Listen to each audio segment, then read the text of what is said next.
India, a name known around the world, instantly recognizable on maps and in conversations. It evokes images of vibrant cultures, ancient traditions, and a rapidly growing economy. Yet, this globally accepted name is not always the one used by its own people, particularly within its vast and diverse landscape. The story behind this is a fascinating exploration of identity and history. While the world readily calls it India, a name that resonates in international forums and news headlines, within its own borders, names like Bharat, deeply rooted in ancient scriptures and cultural heritage, and Hindustan, a name that carries echoes of historical empires and cultural synthesis, resonate more deeply, stirring a sense of belonging and historical connection among many, each echoing a unique history, a distinct chapter in the subcontinent's long and storied past. This isn't just about language, it's more than just a matter of semantics or linguistic preference. It's about identity, tradition, the very essence of what it means to be a part of this ancient land. And the story of a civilization, one of the oldest and most influential in the world, shaped by countless migrations, waves of people moving across continents and leaving their mark on the land, and cultural exchanges, a melting pot of ideas, beliefs and customs that have blended over millennia. Why does one land, so rich in heritage and diversity, have so many names?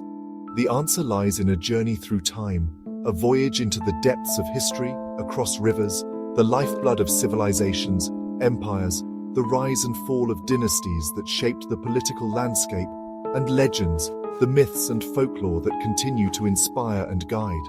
The name India, stamped on passports, a symbol of national identity in the modern world, and spoken in global forums, representing the nation on the world stage, often feels like an external label, a legacy of colonial influence, while Bharat carries the weight, the profound significance, of tradition and belonging, a connection to the land and its people that transcends time. To unravel this paradox, to understand the nuances of these names, we must travel back to the banks of a sacred river, the cradle of civilization in the Indian subcontinent, where the first clue to this enduring puzzle awaits, buried beneath layers of history and culture. Join us as we trace the origins, the etymology and evolution of a name that has come to define a nation, a name that carries the weight of history and the promise of the future. Our story begins over 3,000 years ago with the people of the Vedic period. Their world revolved around a mighty river they called Sindhu, a word meaning river, stream, or ocean in ancient Sanskrit. Sindhu was more than a river, it was the heart of their civilization, the mother of their land, and the source of their myths. The fertile plains along its banks were known as Sapta Sindhu, the land of 7 rivers, the cradle of their culture. This ancient name, Sindhu, is the root from which the name India would eventually grow. For centuries, the people of this region were simply the people of the Sindhu. The river shaped their lives, their stories, and their sense of identity. But as the name Sindhu traveled beyond its homeland, it began a transformation that would echo through history. The next chapter unfolds in ancient Persia, where kings like Darius the Great encountered the Sindhu River. In Old Persian, the S of Sindhu became an H, turning Sindhu into Hindu. The land beyond the river became Hindustan, literally, the land of the Hindu River. This was the first time the name was altered by an outside culture, marking a pivotal shift. For Persians, Hindu was a geographical term, but it soon grew to represent the people and the land itself. Traders and travelers carried this name westward, and Hindustan became the common term for the subcontinent in Persian records. The original Sindhu persisted locally, but to the outside world, a new name had taken root. The stage was set for another transformation as the Greeks entered the story. As Alexander the Great and his armies ventured eastward, their arrival marked a significant moment in history, setting the stage for a fascinating linguistic transformation. Upon reaching the lands bordering the Indus River, they encountered the term Hindu, a Persian designation for the people and the region. However, the Greek language presented a unique challenge. It lacked the H sound at the beginning of words, a sound quite common in Persian. This linguistic barrier led to a subtle but significant alteration. Hindu was transformed into Indos in the Greek vernacular. Consequently, the land itself, known for its rich culture and fertile grounds, became India in Greek, and subsequently in Roman texts and maps. This seemingly minor phonetic adjustment was, in reality, a pivotal moment in the naming of a civilization, an accidental shift that would resonate through the ages. And remarkably, it stuck. The altered name took root, becoming the standard by which the region would be known to the wider world. This new name, India, began its journey, spreading gradually through Europe, carried by traders, scholars, and conquerors, eventually embedding itself into global consciousness. The name India, a Latinized adaptation of the original Greek Indos, gained prominence and widespread acceptance. It became the standard designation in the West, used in official documents, maps, and historical accounts. The story began with Sindhu, the ancient name derived from the Indus River, which morphed into Hindu under Persian influence. Then, Indos through the lens of the Greeks, and ultimately, India. A name shaped and molded by the languages and interactions of powerful empires across centuries. Despite their relatively brief presence in the region, the Greeks left an indelible linguistic mark, cementing India as the name by which this vast and diverse land would be known worldwide, a testament to the enduring power of language. The journey of this single name serves as a powerful reminder of the profound influence of language in shaping our understanding of history and identity. Each linguistic transformation, each subtle shift in pronunciation, was a small step in a much larger historical process.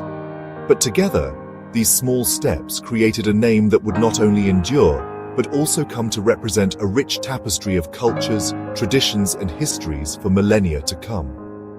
Yet even as India gained global recognition, within the subcontinent itself, a mosaic of other names, each carrying its own unique history and cultural significance, continued to thrive, reflecting the region's incredible diversity. While India took root abroad, the name Bharat flourished at home.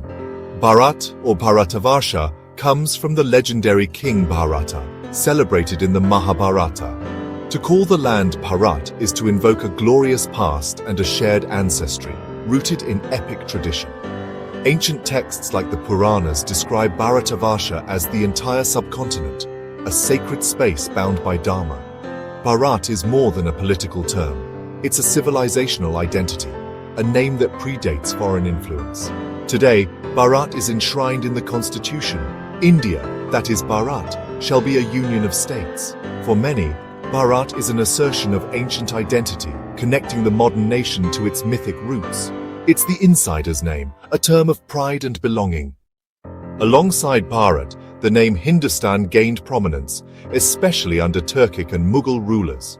Hindustan, from Persian origins, became the common term for the northern and central subcontinent. Under the Delhi Sultanate and Mughal Empire, Hindustan evolved from a geographic label to a cultural and political identity. The word Hindu also shifted, coming to mean not just the people of the Indus, but the diverse non-Muslim communities of the land.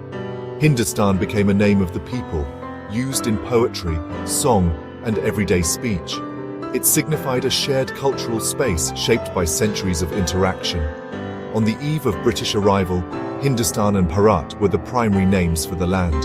The next chapter would see another transformation, one that would define the nation on the world stage. As the sun beat down upon the subcontinent, the British arrived on its shores, their ships laden with ambition and the promise of trade. They came to find a land already rich in history and culture, a land known by many names. To some it was Hindustan, a name echoing through the grand halls of Mughal emperors and the bustling bazaars of ancient cities. And in their own texts, meticulously documented and carefully categorized, it was simply India. Drawing from Greco-Roman tradition, a legacy of cartography and nomenclature that stretched back centuries, they formalized India as the official name, a label to be used in all their dealings and decrees. This was the name they would use to define their colonial territory, a vast and diverse land brought under the rule of the British Raj. India appeared on maps, meticulously drawn and updated, its borders defined by British surveyors and administrators. It was etched in legal documents, the contracts, treaties, and laws that governed the lives of millions. The name echoed through the halls of power, resonating in the machinery of the British Raj, a constant reminder of their dominion. Through English education and administration, a system designed to shape the minds of the next generation, India became the dominant name, the one used in official circles and beyond. It gained prominence in global and formal contexts, recognized by nations around the world. Yet, Bharat and Hindustan thrived, whispered in homes and sung in the streets. These names lived on in local languages and fueled the fires of nationalist movements, symbols of a heritage yearning to be free. When independence finally came in 1947, a moment of both triumph and profound reflection, leaders faced a choice, a weighty decision that would shape the identity of the nation for generations to come. Which name would define the new nation? Which would best represent its history, its culture, and its aspirations? In a stroke of genius, they chose both, recognizing the value and significance of each.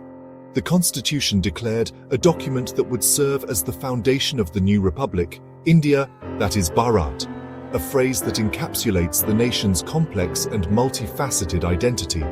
It was a way of honoring both the international recognition gained under British rule and the deep-rooted indigenous names that resonated with the soul of the land.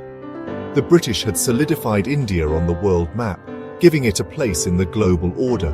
But independent India embraced its layered identity, weaving together the threads of its past to create a vibrant and dynamic present.